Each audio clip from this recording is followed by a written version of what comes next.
With the new release of The Boys Season 4, we have been introduced to a variety of new characters like Sister Sage, Firecracker, and Joe Kessler. But with the mysterious and unknown introduction of Joe Kessler, many fans have come up with theories regarding who the character actually is and his origin. And in today's video, I'm going to be going over theory that Joe is actually in fact a figment of imagination and why he actually isn't real.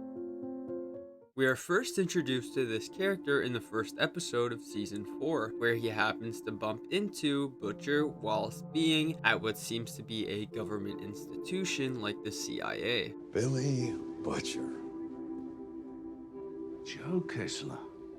Fuck me, how long's it been? These two exchange a conversation indicating that Billy and Joe go way back and used to actually fight wars together, and that Butcher actually saved them a couple times, but other than that, not much else is said about their past together. Kessler, who appears to work for the FBI, then mentions to Billy the dangers that Supes have and how soon enough they will be able to take over the world and do what they want. Knowing Butcher's relations with Supes, and more specifically Ryan, he pitches a plan to essentially take the kid and train him to potentially be ready to fight Homelander when the day comes. Now, although this may seem like a normal interaction, it wouldn't be the last time we see Joe, and his reappearance would further show he's unlike any other character in the show. As we know, Billy had taken Temp V in Season 3 to give him powers, which is a risky thing to do, as the side effects are unlike the normal Compound V given a suit, and some of these side effects could be hallucinations and schizophrenia, like we see with Butcher and his hallucinations of his dead wife Becca. Although when he does see her, he can soon realize she's not actually real. Maybe at times it's harder to tell whether he's seeing reality or not. Look at that big black mass curdling around your brain. What do you got, 6 months? We're not gonna have that last dance together.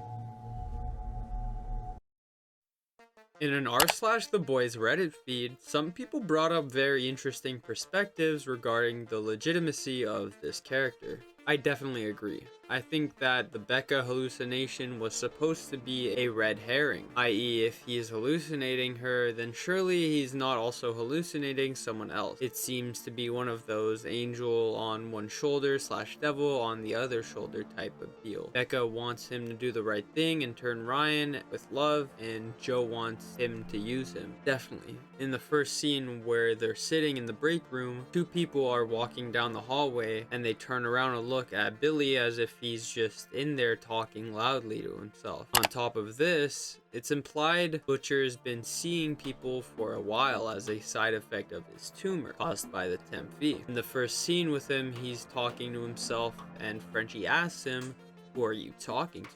With all these indications of Butcher actually hallucinating Jeffrey Dean Morgan's character, it's easy to say that this seems to be a Fight Club-like situation. Basically, if you haven't watched the famous movie, it means that Billy's brain essentially created this person in his mind to push him to do things and influence him by unlocking his subconscious thoughts, as it really is just another interpretation of himself via his brain.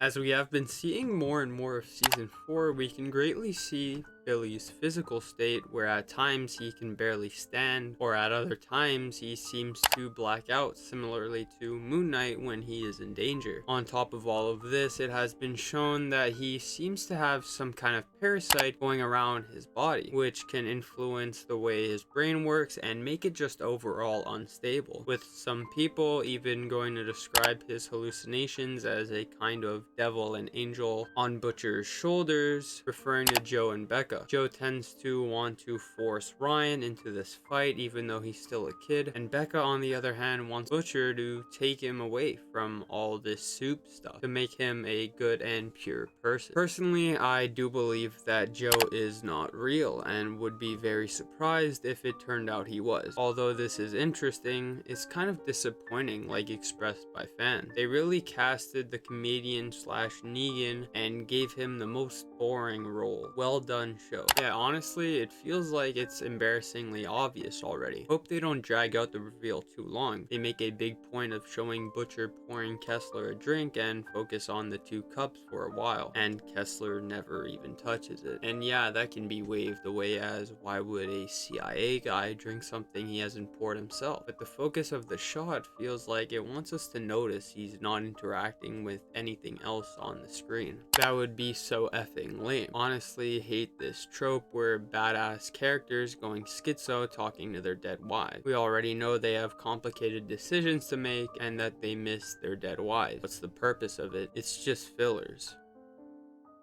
This is a reasonable feeling to have, since Jeffrey Dean Morgan is such a good actor and big deal to have as a character on a show. As him just being a ghost that sticks around for a couple of episodes is kind of underwhelming. But I want to know what you guys think. Do you believe Joe's a ghost, or do you have reason to believe that he is in fact real and will be seen beyond season 4 of The Boys? Leave a comment down below and subscribe to the channel if you enjoy these types of videos. It would mean the world to me. I'll see you next time.